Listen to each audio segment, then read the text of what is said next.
첫 번째 뭐라고요? 자녀들을 사랑과 존중으로 대한다. 그 다음에 대화를 해야 된다. 이것이 가장 기본적인 전제 조건이고요. 두 번째, 여러분 두 번째는 뭡니까? 자녀가 여러분 누구 겁니까? 여러분 자녀는 누구 거라고 생각하십니까? 여러분의 부부관계가 나와서 낳은 자녀가 아닙니다. 여러분 자녀는 하나님의 자녀입니다. 여러분 소유격입니다. 소유격. 소유권이 누구에게 있습니까? 우리 자녀지만 우리 자녀가 아니죠. 우리 자녀가 아니라 하나님의 자녀인데 하나님이 나에게 잠깐 맡기셨다. 여러분 이 생각을 가지고 여러분이 자녀를 키우셔야 됩니다. 지금 내가 키우고 있는 자녀가 내 자녀인가 하나님의 자녀인가?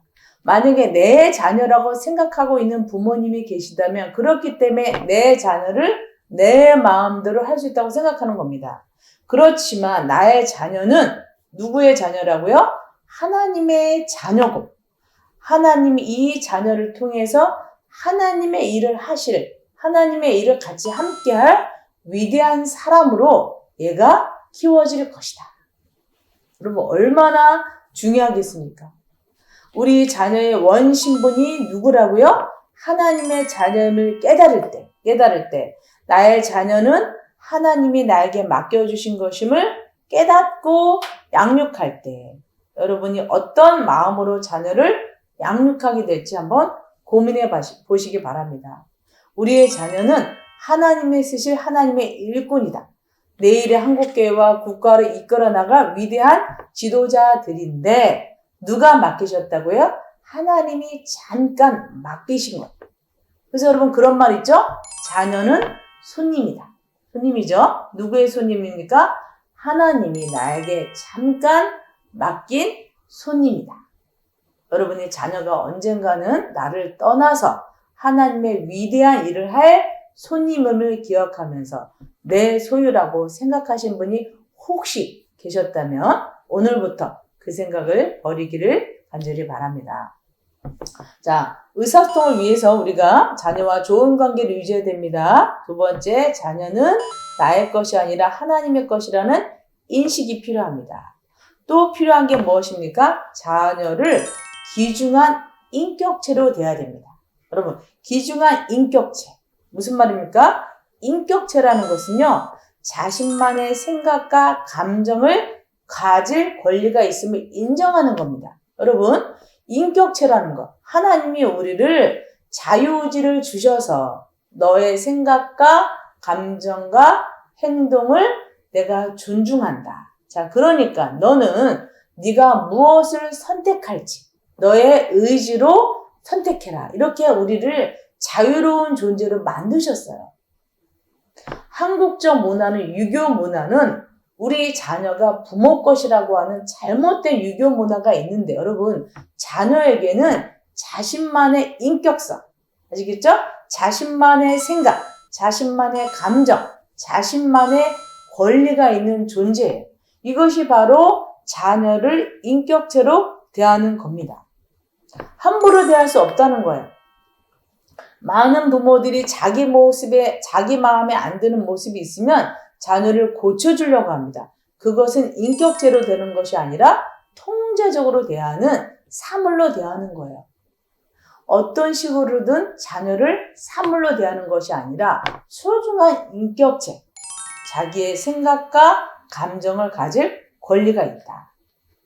그러면 자, 자녀가 내가 보기에 마음에 안 드는 행동을 합니다. 여러분 그러면 어떻게 되겠어요? 아까 네 자녀를 예수님이 내가 너를 대했듯이 너도 너의 자녀를 그렇게 대하라. 이 말을 따른다면 내가 죄를 지었을 때, 내가 실수했을 때 주님이 어떻게 하십니까, 여러분? 기다리세요. 인내하십니다. 참으시는 거예요. 하나님의 사랑을 느낄 때까지 기다리시는 거예요. 많은 부모들이 자녀를 사랑한다고 하면서 제일 부족한 덕목 중에 하나가 뭐예요? 기다리는 법. 하루아침에 부모가 강압적으로 한다고 자녀가 변화되는 것이 아니라 실수할 수 있지. 잘못할 수 있지. 그렇지만 걔는 귀중한 인격체니까, 나와 다른 인격체니까 그 아이를 기다려주고, 때때로 여러분 사랑의 호소입니다. 사랑의 호소. 율법적, 통제적 강압이 아니라 사랑의 호소, 설명, 그런 설득, 이렇게 할 수 있지만 내가 강압적으로 자녀를 대한다면 자녀는 부모랑 대화하고 싶어 하지 않고요. 결국에는 부모를 떠나고 싶어 하는 거예요. 부모와 한 공간에 있고 싶어 하지 않습니다.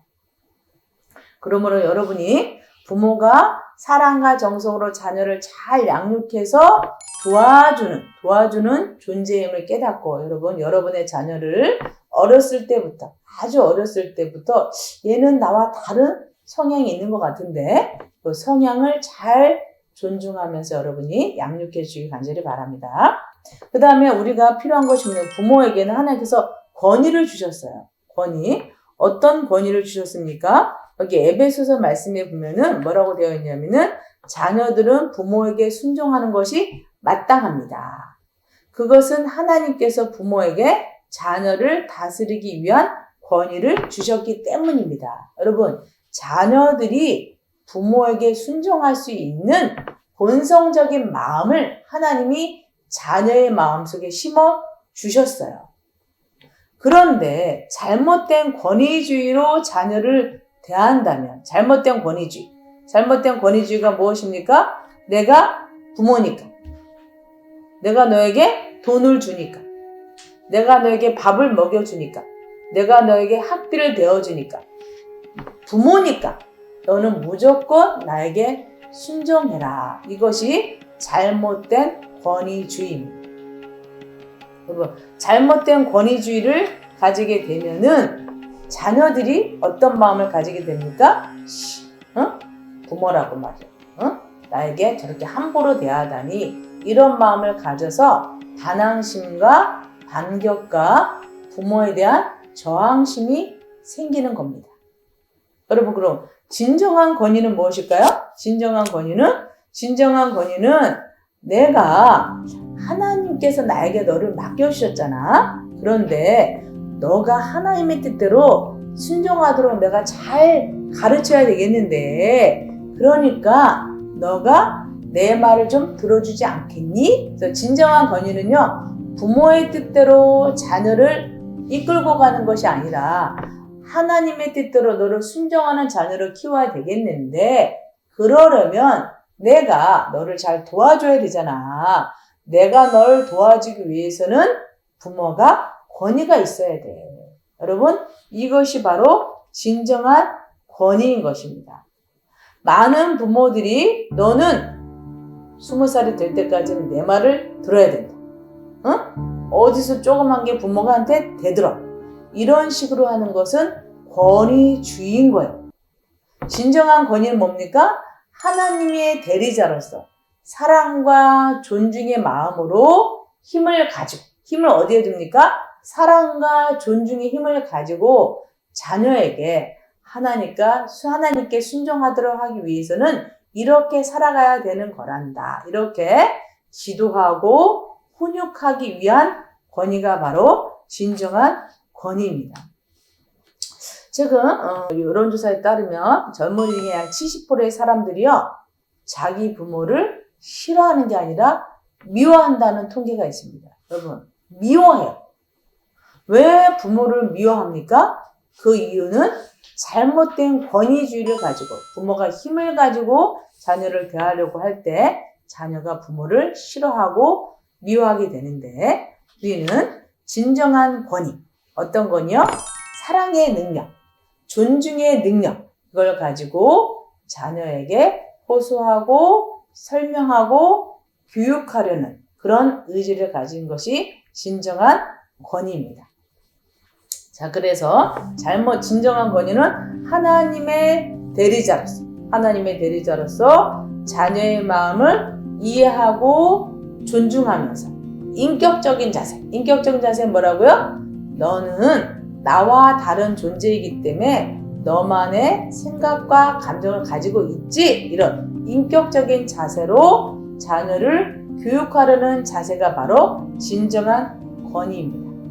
여러분, 하나님은 전지전능하시고 가장 큰 힘을 가지셨지만 그 힘을 가지고 우리를 윽박지르거나 강압하거나 함부로 하시는 것이 아니라 그 전능한 힘을 가지고 당신이 우리를 섬기시는 성자 하나님을 보내서 섬기심으로 우리를 이끌어 가시는 거예요. 이것이 진정한 권위의 힘입니다. 여러분이 부모로서 힘이 있지만 성자 하나님께서 낮아져서 사랑과 존중의 태도를 가지고 실수에서도 뭐라 하지 않으시고 기다려 주시면서 그래도 너가 내 뜻을 좀 따라주면 좋겠다, 이런 마음으로 교육하는 것이 바로 진정한 권위입니다.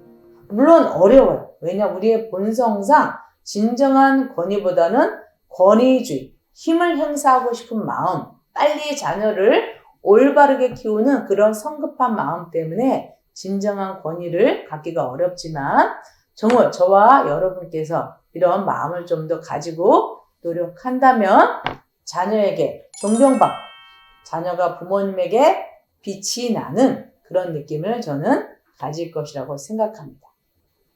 자, 지금 이것들이 올바른 의사소통을 위한 준비 작업이 굉장히 많죠?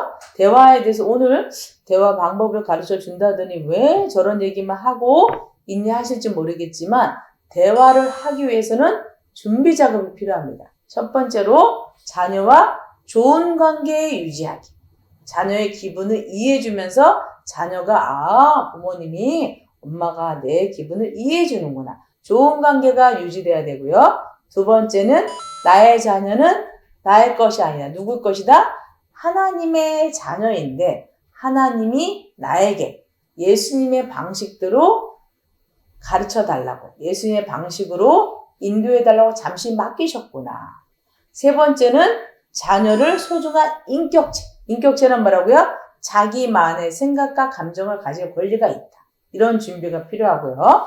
네 번째로는 진정한 권위를 여러분이 가지셔야 됩니다. 자, 그러면 올바른 대화 방법을 하기 전에 여러분, 내 안에 잘못된 대화 방법이 있는지 먼저 성찰하시고 검토하시고, 잘못된 대화 방법이 있으면 버리고 올바른 대화 방법을 취하는 그런 시간을 가졌으면 좋겠습니다. 자, 잘못된 대화 방법 중에 첫 번째 뭐가 있습니까? 비효과적인 대화 방법으로, 여기 여러분에게 거의 모든 부모님들이 이런 혹시 대화를 하고 있지 않은지 여러분에게 지금 표로 아마 나가고 있을 겁니다. 자, 보시면 여기 명령형, 경고형, 설교형, 충고형, 판단형, 조소형, 해석형. 자, 이런 방식은 어떤 방식이라고요? 비효과적, 굉장히 잘못된 대화 방식입니다. 자, 잘못된 대화 방법. 자, 여러분, 명령형, 제가 예를 들어보겠습니다. 지시하고 요구하는 거예요. 예를 들어, 야, 저리 좀 가. 너가 자꾸 건드릴래? 굉장히 뭔가 지시하고 요구적이죠. 두 번째 뭡니까? 경고, 훈계. 한국의 부모님들이 이걸 굉장히 많이 씁니다. 너 계속 그러면 전요법 없다? 또 뭐라 합니까? 너 그러면 용돈 없다? 너 그러면 컴퓨터 못한다? 너 그러면 친구랑 못 논다? 이런 것들 있잖아요? 훈계. 그거 제자리에 갖다 놔, 이 멍충아. 이러면서 자녀들에게 굉장히 위협을 합니다. 이유는 왜 그렇습니까? 내 말 들으라. 위협적으로 하는 거예요. 또 하나, 설교, 훈계. 굉장히 맞는 것 같지만 맞지가 않습니다. 그렇게 하면 벌받아. 여러분 생각해 보세요. 예수 믿는 부모님이 자녀가 어떤 행동을 했는데 너 그러면 하나님이 벌받아, 너 그러면 하나님이 벌 준다고 들었다고 쳐보세요. 이 자녀가 무서워서 하나님께 가까이 가겠습니까? 여러분이 그래서 하나님의 이름으로 벌 준다는 말을 절대 하시면 안 됩니다. 그러면 자녀들은 하나님이 무서워서 나중에 크면 하나님으로부터 멀어지고 싶은 느낌을 갖는 거예요. 그래서 하나님의 이름으로 벌 받는다고 하지 마시고, 그 아이가 커서 성경을 통해서 하나님이 이러이러할 때는 벌을 주시는구나, 자기가 알아가야지. 부모님이 하나님의 말씀으로 처벌을 하면 그 자녀는 하나님을 싫어하게 된다는 점 여러분이 좀 유념해 주시기 바랍니다. 그 다음 충고가 있습니다. 충고, 해결책 제시. 물론 이것은 좀 필요하긴 하지만 이런 것을 자주 사용하다 보면은 자녀들이 자율성이 상실이 돼요. 충고를 자꾸 하다 보면 너 얌전해 좀. 그러면 안 돼. 너 그러면 나쁜 거야. 너 다 썼으면 제자를 좀 갖다 놔. 이렇게 자주 충고를 하게 되면 애는 시키는 대로 하는 아이가 되기 때문에 자율성이 떨어집니다. 판단. 너 그러는 거 누가 할까? 부끄럽다. 얼마나 좀 무서운 말입니까? 부끄럽다. 너처럼 형편없는 놈은 처음이다. 정말. 너처럼 형편없는 놈은 처음이다. 이것도 무서운데 정말이라고 마침표까지 찍으니까 애가 어떤 마음이 들겠습니까? 나는 정말 문제가 심각하구나. 이런 마음을 가집니다. 조소. 그죠? 모욕적이죠. 아유, 구제불능이야, 구제불능. 너 도대체 몇 살이냐, 몇 살? 넌 꼭 애가, 중학생이고 초등학생 같아. 이런 조소. 그 다음에 해석형. 지금 나 무시하는 거야? 너 엄마 무시하는 거지, 너 지금. 너 지금 도대체 뭐야? 도대체. 그 태도가 뭐야? 너 깨병 부리는 거 다 알아? 엄마가 다 보여? 이런 말들은 자녀에게 굉장히 부정적인 느낌을 갖게 만드는데요.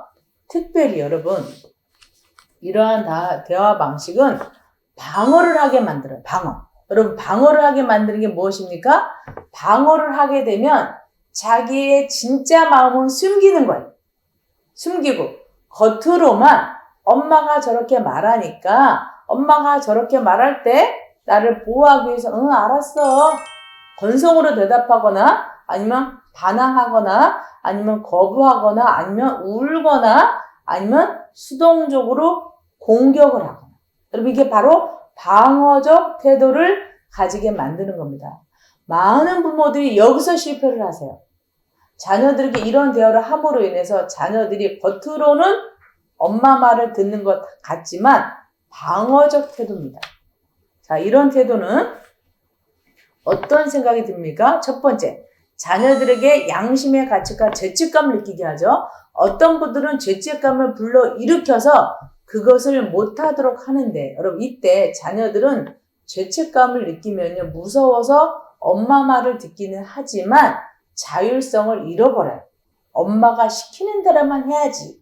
이렇게 되기 때문에 굉장히 안 좋은 방식이고요. 자녀들은 부모가 공정치 못하다고 느끼는 거예요. 왜 저렇게 나한테 매일마다 조소하고 멸시하고 그래? 그러면서 부모를 공정치 못하다고 느끼고요. 그 다음에 유난히 사랑받지 못한다고 느낍니다. 부모에게 사랑을 못 느낍니다. 그 다음에 때로는 자녀들이 부모에게 저항하고 반항하고 반격합니다. 그 다음에 자녀들이 내가 적절치 못하다는 느낌을 갖게 됩니다. 여러분 저도 여기 있는 대화 방식 중에 저도 저를 점검해 봤어요. 여러분 제가 처음에 뭐라고 그랬습니까? 자기를 점검해 보자. 여기에 7가지 중에 보통 2가지, 3가지, 많게는 5가지에 걸리는 부모님도 계실 겁니다. 자, 그러면 내가 여태까지 이것이 비효과적인지 모르고 자녀가 속으로는 저항하고 반항하고 부모에게 반발심이 있는지도 모르고 내가 이런 대화를 했구나. 여러분이 자기를 인정하시면서 이것을 조금씩 바꿔가는. 오늘 제가 효과적인 대화 방법 말씀드릴 거거든요. 먼저 성찰하는 시간을 갖도록 했으면 좋겠습니다. 저는 원래는 좀 훈계, 경고를 좀 많이 했어요. 너 그럼 용돈 줄인다. 너 그럼 컴퓨터 못한다. 아까 했던 말들이 제가 주로 했던 말들인데 이래봤자 자녀들이 몰래 숨어서 하고 몰래 하지 효과가 없다라는 겁니다. 여러분 의외로 효과가 굉장히 안 좋은 방식을 여러분이 해주시면 좋겠습니다. 자, 그 다음에 비효과적인 방법 중에 뭐가 있습니까? 유메시지. 여러분 유메시지 많이 들어보셨죠? 유메시지는 뭡니까? 대부분의 경우에 너라고 하는 주어가 들어가요. 나보다는. 자, 유메시지는 표현의 주체가 너 하면서 행동을 지적합니다. 너라고 지적하니까 느낌이 거부, 무시, 경멸의 느낌을 가지게 되고 태도는 뭡니까? 왜 자꾸 나한테 뭐라 그래? 불신과 불분이 공격이 생깁니다. 이 기준은 율법이에요. 율법. 율법은 사람에게 뭡니까? 뭔가 죄책감을 느끼게 하면서 뭔가 내가 적절치 않다는 느낌을 갖게 하는데 여러분 유 메시지의 반대가 무엇입니까? I 메시지. 엄마는 아빠는 이렇게 나를 주어로 표현하게 되면요. 신기하게 주어가 내가 되면은 무시, 거절이 아니라 부탁, 동의, 호소를 하게 됩니다. 그래서 듣는 이의 선한 마음에 호소하는 거고요. 이것은 기준이 사랑과 존중의 마음으로 엄마는 아빠는 이런 것이 바로 I 메시지입니다. 여러분 U 메시지와 I 메시지 잠깐 비교해보면 표로 여러분이 나갈 텐데요. 한번 저도 읽겠지만 여러분도 한번 속으로 한번 읽어보시기 바랍니다. U 메시지부터 해볼게요.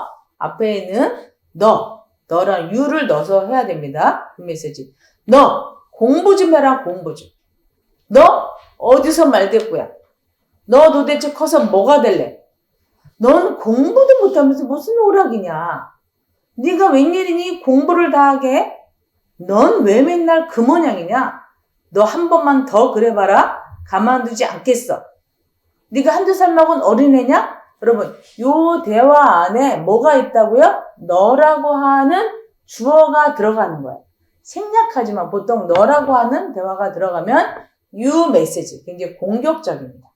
자, 이거를 I 메시지, 엄마는, 나는 이라고 하는 I 메시지로 바꾸는 거예요. 그러면 대화가 호소, 부탁 이런 느낌으로 사랑의 언어로 바뀝니다. 자, I 메시지는 나는 이라고 해서 여러분이 한번 대화를 해보시기 바랍니다. 나는 내가 공부하지 않고 노는 것 같아서 답답해. 내 심정을 얘기하죠. 나는 내가 자꾸 말대답하니까 속상해. 나는 내 행동 때문에 걱정이야. 나는 네가 공부하지 않고 오락만 하는 것 같으니 마음이 괴로워. 나는 내가 공부하는 모습을 보니까 기뻐. 나는 내가 예전보다 좀 달라졌으면 좋겠어. 나는 내가 다시는 그런 행동을 하지 않았으면 좋겠어. 나는 내가 좀 더 나에 걸맞은 행동을 해주길 바래. 여러분 자세히 보시면 나는 이라는 단어가 들어가면 뒤에 뭐가 나옵니까? 나의 마음, 나의 원함, 나의 감정이 나가는 거예요. 너라고 하면 공격적이고 지적하고 잘못을 뭐라 하는 비난의 느낌이 가지만 나는 이래서 답답해, 나는 속상해, 걱정이야, 괴로워, 기뻐, 이랬으면 좋겠어, 이렇게 해주길 바래. 이런 대화가 되기 때문에 여러분께서 혹시라도 그동안에 부정적인 유 메시지를 하셨다면 이제는 긍정적인 I 메시지로 여러분이 대화를 연습해 보셨으면 참 좋겠습니다. 그런데 신기해. I 메시지 하면 애들이 이래요. 엄마 왜 그래? 하던 대로 하세요. 애들이 어색해 합니다. 어색해 하지만 그런 것들을 여러분이 어색함을 극복하셔야 돼요. 제가 자녀들에게 처음에 I 메시지 할 때 우리 딸들이 그러더니 엄마 왜 그래? 말이 좀 이상해? 그랬는데 제가 물어봤어요. 엄마가 이렇게 말하니까 이상하긴 한데 너 기분은 어떠니? 그랬더니 기분은 좋아 그래. 처음에 어색한 것이 여러분 나쁘다는 것이 아니라 어색하지만 굉장히 기분을 좋아합니다. 기분을 좋아하기 때문에 여러분이 그 어색함을 좀 극복해 보시고 너 왜 그래? 이런 태도를 엄마는 아빠는 너가 이랬으면 좋겠어. 이런 여러분이 마음을 가지시고 대화를 좀 연습해 보셨으면 참 좋겠습니다. 비효과적인 대화 중에 또 마지막으로는 여러분 부정적인 메시지가 있어요. 이건 무슨 말이냐면은 메시지죠. 메시지를 긍정에 초점을 두는 것이 아니라 어디에 초점을 둔다고요? 메시지를 부정에 초점을 두는 거예요. 자, 예를 들면 이런 말이 있습니다. 아이가 지금 오늘 학교에 가는데 메시지를 어디에 초점을 둔다고요? 부정에 초점을 둘 것인가? 긍정에 초점을 둘 것인가? 자, 긍정에 초점을 둔다고 생각해 보세요. 그럼 말이 어떻게 나갑니까? 오늘 학교에서 친구들과 재미있고 즐겁게 지내라. 그럼 메시지가 어디에 초점이 있어요? 긍정이죠. 긍정. 자, 긍정이니까 받는 사람 느낌이 어때요? 굉장히 편안하고 뭔가 내가 따뜻하고 사랑과 축복받는 느낌을 받는 거죠. 그래서 연상되는 게 뭐야? 엄마가 오늘 학교에서 재밌고 즐겁게 지내라고 했으니까 학교에서 애들과 재밌고 즐겁게 지내야지. 이것이 연상이 되겠죠? 그럼 결과는요. 연상되는 대로 즐겁게 지내다 오는 거예요. 그래서 미래도 엄마가 나에게 긍정적 메시지를 많이 줬기 때문에 미래의 나도 굉장히 긍정적으로 예측할 수가 있게 됩니다. 메시지를 부정에 초점을 둬보세요. 부정? 어떻게 됩니까? 말이? 너 오늘 학교에 가서 또 싸우기만 해봐. 너 싸울 거지? 자, 메시지가 어디에 있다고요? 부정에 있으니까 받는 애가 나를 불신하는 것 같고 엄마가 무섭기도 하고 이런 느낌을 가지게 됐는데 학교에 갔더니 누가 날 건드렸어요. 누가 내 걸 뺏어갔어요. 그러면 어떻게 됩니까? 친구하고 싸우게 되고 그 연상되는 모습의 결과 아이는 부정적인 행동을 하게 되는 귀결이 났습니다. 그래서 부정의 메시지는 부정의 결과를 낳는다. 그래서 귀결이라고 단어 쓰거든요. 그래서 여러분이 자녀들에게 부정을 예측함으로써 미래에 실패감과 무기력 이런 느낌을 갖게 하기보다 메시지를 어디에 초점을 두라고요? 긍정에 초점을 두는 대화가 굉장히 자녀에게 긍정적 자존감과 자신에 대한 신뢰와 부모님에 대한 신뢰, 친구에 대한 신뢰를 가지게 됩니다. 물론 굉장히 어렵습니다. 왜냐하면 많은 자녀들이 굉장히 부정적인 행동을 많이 하기 때문에 어떻게 하면 긍정적인 대화를 할까 어렵습니다. 여러분, 그래서 저는 여러분에게 이렇게 말씀드리고 싶습니다. 자녀들이 부정적인 행동을 할 때는 여러분이 기도하는 시간입니다. 아시겠습니까? 자녀들이 부정적인 행동을 할 때는 그날은 자녀와 대화하지 마세요. 다음날 대화하시는 겁니다. 그리고 자녀가 부정적인 행동을 할 때는 그날은 대화하지 말고 기도하시고 그 다음에 엄마는 너가 앞으로 이렇게 해줬으면 좋겠어. 아빠는 너가 앞으로 이러이러한 좋은 모습이 되기를 바래. 엄마 아빠도 부족한 게 있지만 하나님께서 도와주시고 또 예수님이 나와 함께 하시고 성령님이 지혜를 주셔서 엄마 아빠도 이렇게 조금씩 변화되고 있는데 너도 어저께 그런 실수하고 어저께 화도 내고 어저께 짜증도 냈잖아.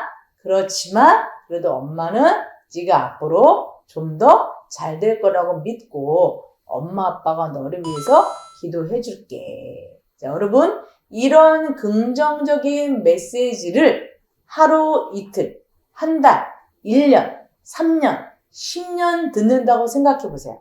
자녀가 어떻게 되겠습니까? 그 메시지가 자기게 되는 거예요. 자기게 되는 거예요.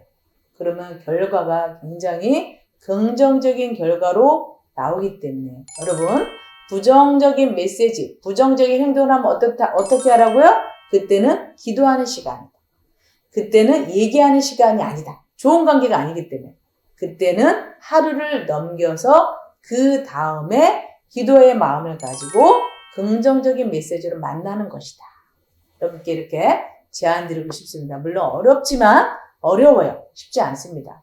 그렇게 노력하는 여러분 모두 되시기를 간절히 바랍니다.